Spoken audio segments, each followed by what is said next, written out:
Gorbachev is very much seen as the person who, you know, put together glasnost, perestroika, kind of oversaw, if that's a word to use, the dissembling of the Soviet Union. He's seen, at least by the establishment left in the West, as this democratic reformer who, you know, did good things.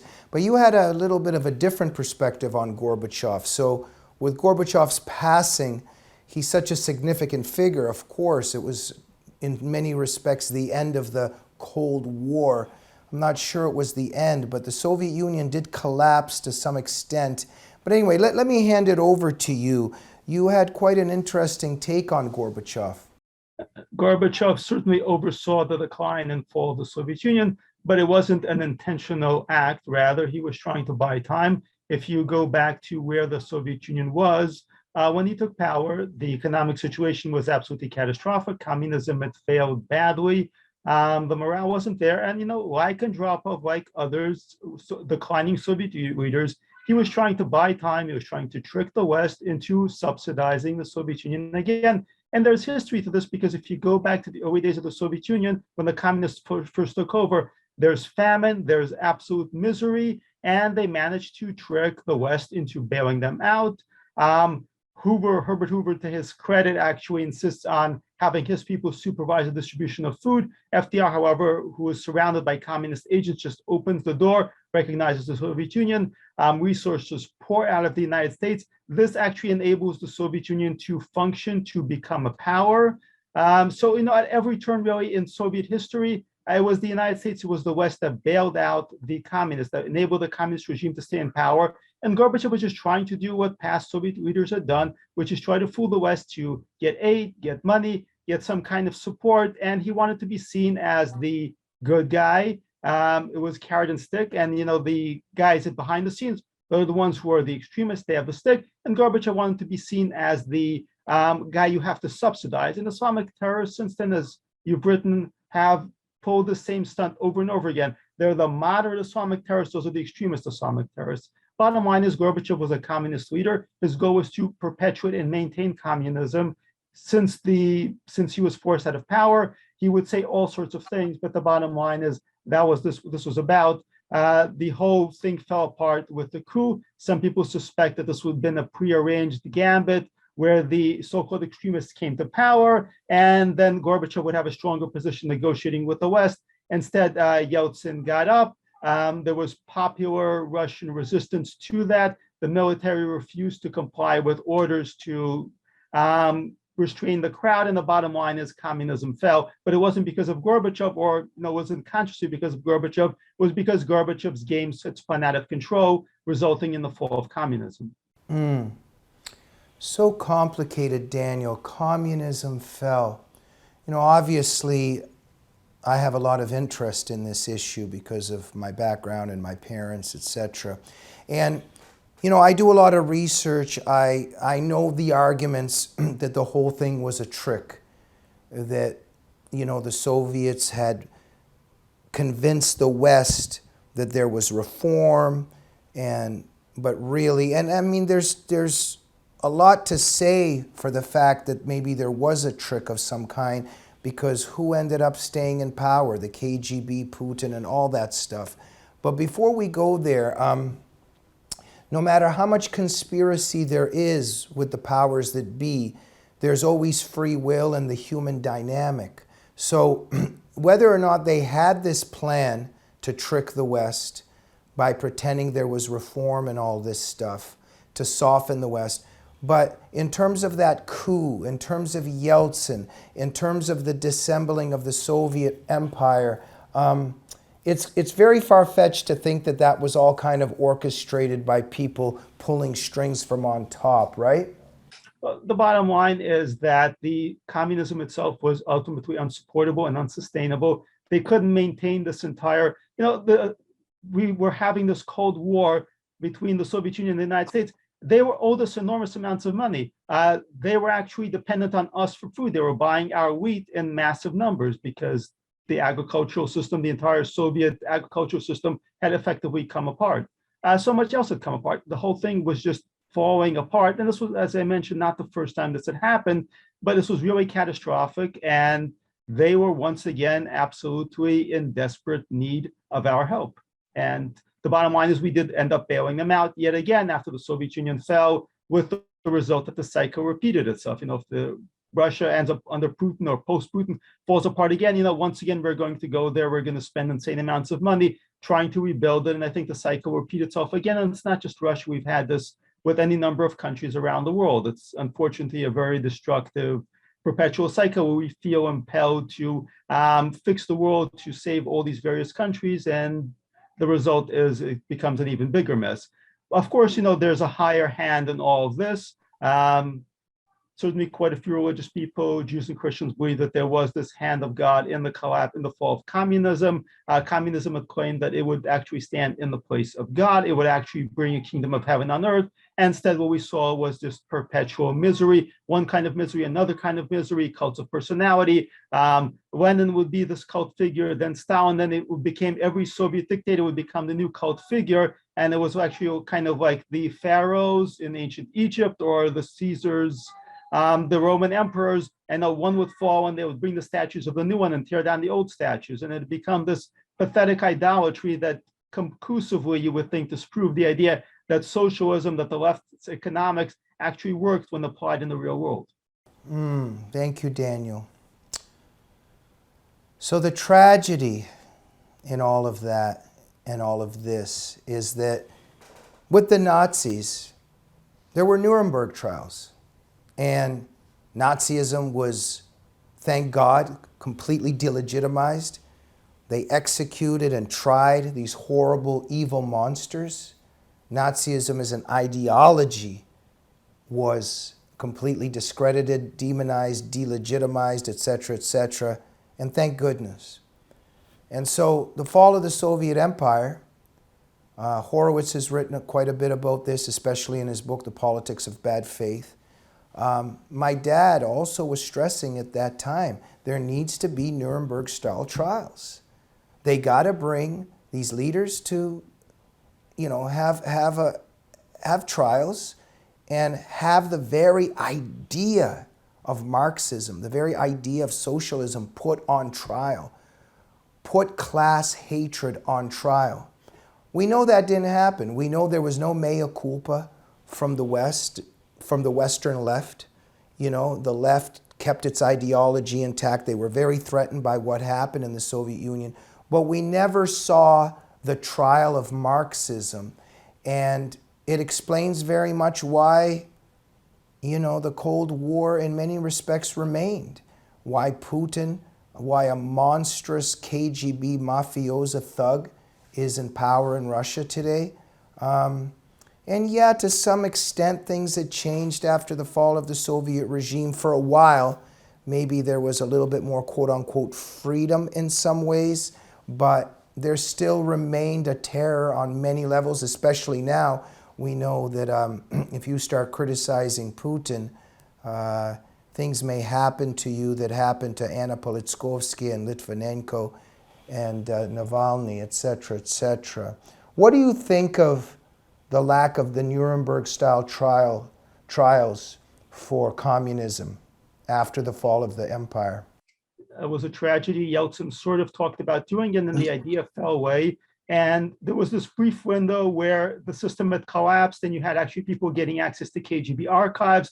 And we learned quite a bit about the death camps, about the gulags, about the mass murder of people in countries where the whole thing completely collapsed, like East Germany. Then they actually got all of the files, or at least they got a lot of the files. Putin actually played a role back then. He was in East Germany in preserving and keeping some of those files away. But they found that just how many people had been informing on their neighbors, and there was a kind of a reckoning. In Russia, there was this just very brief window where people were able to get access to files. They exposed some of it. They exposed a fraction of it. Since then, particularly under Putin, there's been effectively no investigation allowed. There was a museum that was actually dedicated to documenting the various communist atrocities. Under Putin, that was turned into a museum glamorizing and glorifying the KGB, which is, of course, entirely predictable. There was a law passed actually banning any comparison between communist atrocities and Nazi atrocities. So historical revisionism has been in full swing, and the kind of archaeological work, which was really important because they would turn up things like, here there were death camps. They found massive amounts of skulls, of bodies buried in the permafrost, and they found out just how many people were being killed. And this was, again, was a piece of a larger puzzle. During World War II, for example, you would have entire people being machine gunned down, or 10,000, 20,000, 50,000 people just being worked to death to build a road, and understand this kind of thing was routine, and there was never any actual reckoning with this. And it continued on with it. One of the things I was discussing in the article that you were mentioning was that Gorbachev was claiming there were no political prisoners, and an American journalist, congressman, actually went there. They met with some of those political prisoners, these very courageous people, one of whom actually asked for a Bible in the defiance of the KGB, and those political prisoners still existed. They existed under Gorbachev. So all this was built on a big lie, and the big lie perpetuates itself. It sustains itself, and we have never had a true reckoning. We still don't know the full death toll. There are estimates. The Black Book of Communism has estimates in Russia, has estimates worldwide, but those are just really partial figures. We don't know the full scope of the killing machine. We don't know the full scope of the atrocities because, indeed, the Soviet Union was never properly defeated. It just kind of transitioned from one regime to another. And that regime, while not communist under Putin, it's not communist per se, but it is very much invested in protecting the crimes, the atrocities of the KGB and the various elite who ran the country. Yeah. Daniel, I've thought about this my entire life, that what a complexity in the human condition in terms of this lie in the Garden of Eden, when the serpent said to Eve, you can be God, you can live forever. And if you go and take that fruit from that forbidden tree, and we know that was that what had happened after that, that's where the left was born, and this pretension to equality, and you've written about this, and there's somewhere where there's the pursuit of immortality in a way, but it all stems from the serpent's lie in the Garden of Eden. And where I'm getting to this here is that these lack of Nuremberg trials is that with Nazism, with racism, that racial hatred is in our mindset, in humanity's mindset, in the Western mindset especially. It's an evil, and yes, it is an evil, and it should be an evil. So, and when people begin to say racist things, you immediately know that that could lead to many awful things, including Auschwitz. But class hatred is quite blurry. And so, I often think of this picture of there's just a homeless person laying on the ground, and there's all these rich people getting in and out of cars, and they're very wealthy, and a person comes up and goes, "This is not right! This is not right!" And he's complaining and pointing out the injustice of this poor homeless man on the street, and pointing at all the rich people and saying, "This is not right." Now, a lot of people watching that might not completely understand. They might think, "Jamie, what are you talking about? I mean, that's not right, but we know, Daniel, those of us that know, that if that is a smart person and he tries to do certain things knowing in mind that you have to be very careful about generosity without wisdom, because if there's generosity without wisdom, you may run into problems. You have to be aware of what Thomas Sowell documented and wrote about the cost-benefit analysis, that with everything you do, there's consequences. And where I'm going with this is, unless that person is very wise and understands that human nature is flawed and that humans are driven by self-interest and many other things, there is a possibility that that person who's saying that and articulating that moral outrage, that he is a monster, and that what he will end up doing is the Cambodian killing fields with Khmer Rouge, the Maoist Cultural Revolution and Mao's killing fields, 80 million people, Stalinism. That it's very interesting, isn't it, Daniel, what a complex mystery in the human condition, that that person articulating his moral outrage at the homeless man on the street, and there's a lot of rich people walking around, that that person could be the most dangerous person whose ideas will lead to mass murder if it's not done with wisdom.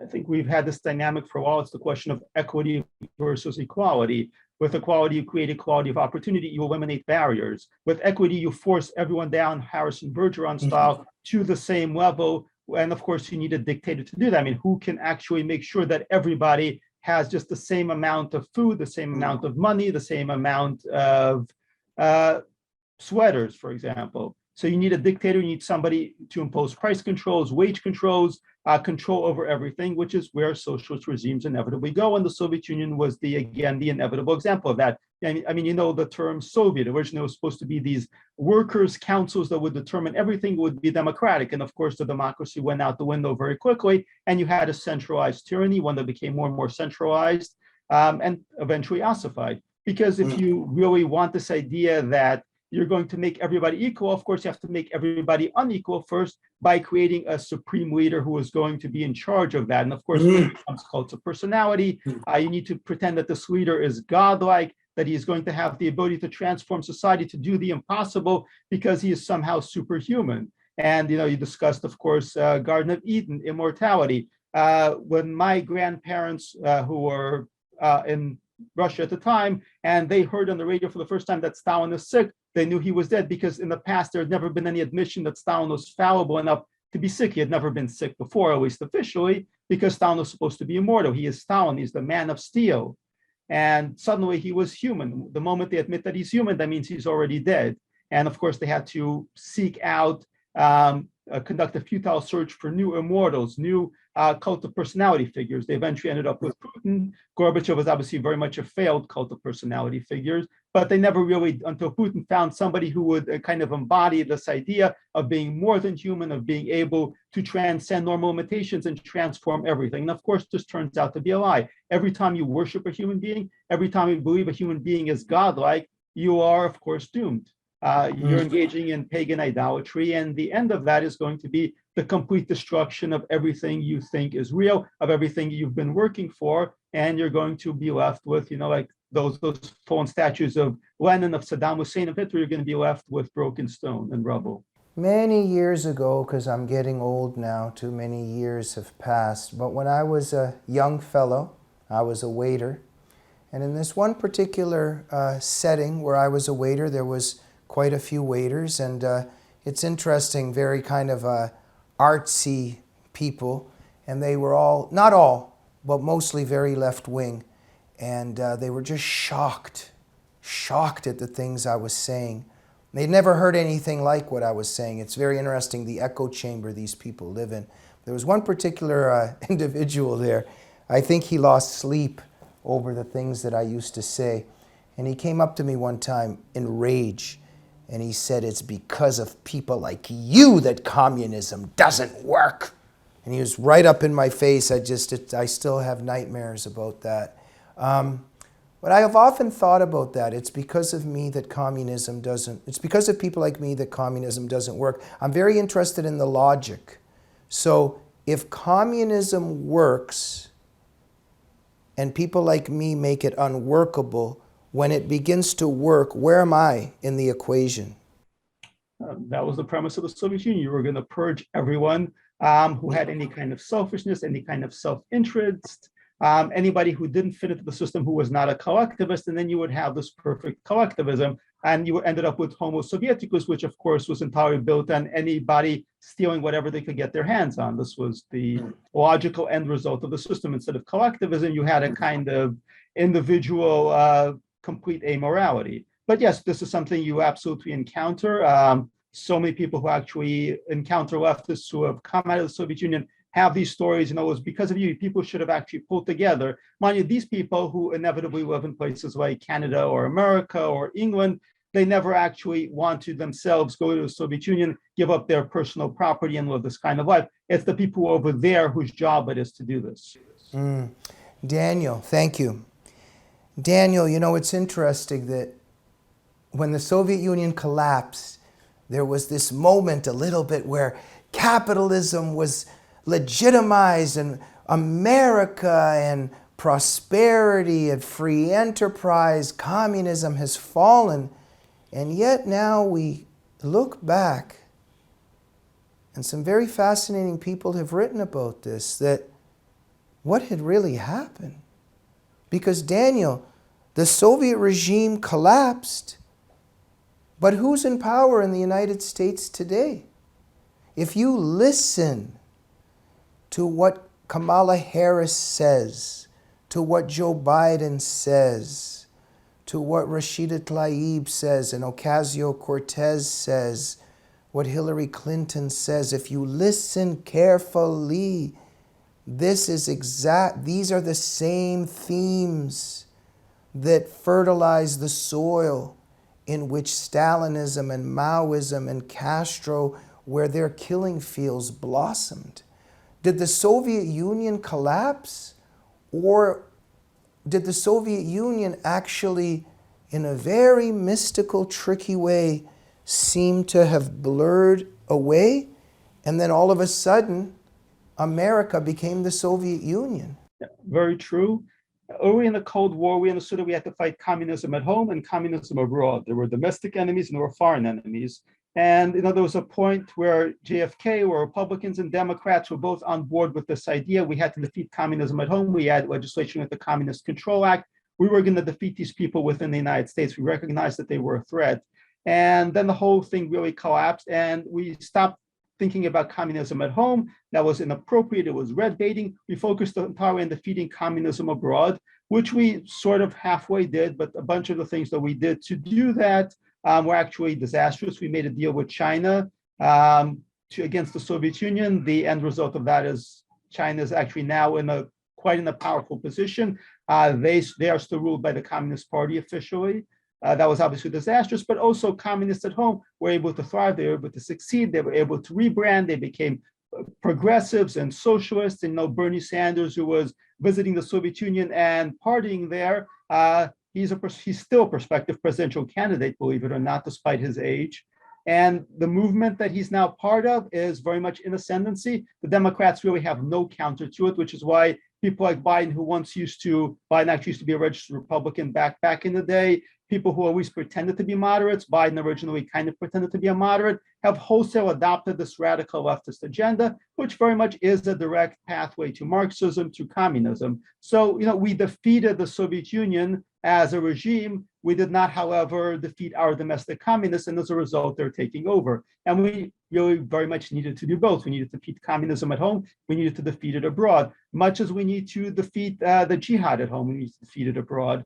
And we focused so much on defeating the jihad in Afghanistan, we didn't do very much, and we just pretty much abandoned at some point defeating the jihad at home. And this was, also a warning sign for the future, because you can't save the world if you can't save yourselves. And right now, we've given up on saving ourselves. We just focus on saving the world. But we didn't defeat the idea, and the idea is now conquering us. And the way that the Bolsheviks took over in the Soviet Union, we see it here.